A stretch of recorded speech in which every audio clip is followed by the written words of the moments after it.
Hello बच्चों, आइए इस प्रश्न को पढ़ते हैं। पृथ्वी के केंद्र पर किसी पिंड का भार है। पहला ऑप्शन है 0, दूसरा ऑप्शन है अनंत, तीसरा ऑप्शन है ध्रुवों पर से थोड़ा कम, चौथा ऑप्शन है विषुवत रेखा पर से थोड़ा कम। आइए इस प्रश्न की मुख्य अवधारणा की चर्चा करें।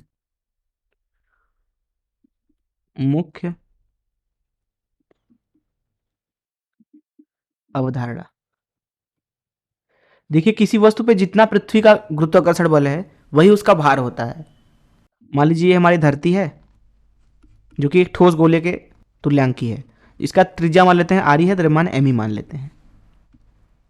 तो इसके सतह पर यहाँ किसी बिंदु पर जो गुरुत्वीय होगा, अगर हम इसके चक्कर प्रभाव को नगण्य मान लें, ये होगा जी एम ई भागे आर ई के वर्ग के बराबर। लेकिन जब यहाँ पे केंद्र से या तो आप सतह से ऊपर जाओ या तो केंद्र की तरफ आओ, इस अवस्था में इस जी का मान परिवर्तित होता है।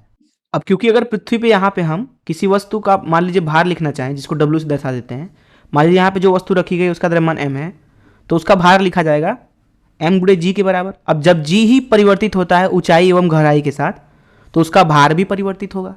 अब अगर बात करें पृथ्वी के अंदर की, अगर आप आर दूरी के बारे में बात करें, तो मान लीजिए ये यहाँ से यहाँ तक की जो दूरी है वो आर है, तो वहां पे किसी भी एक बिंदु पे जो गुरुत्वीय दिया जाता है, जिसको हम जी डैश बोल देते हैं, वो दिया जाता है जी एम ई भागे आर ई की घात 3 गुणे छोटा आर के बराबर।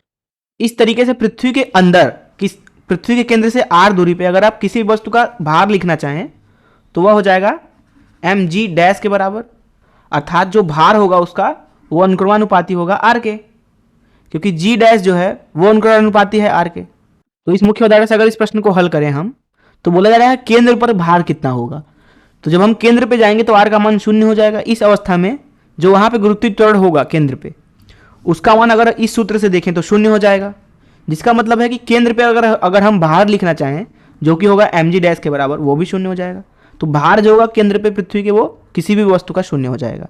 अर्थात ए ऑप्शन सही है। मैं आशा करता हूं कि आपको इस प्रश्न का हल जरूर समझ में आया होगा। धन्यवाद।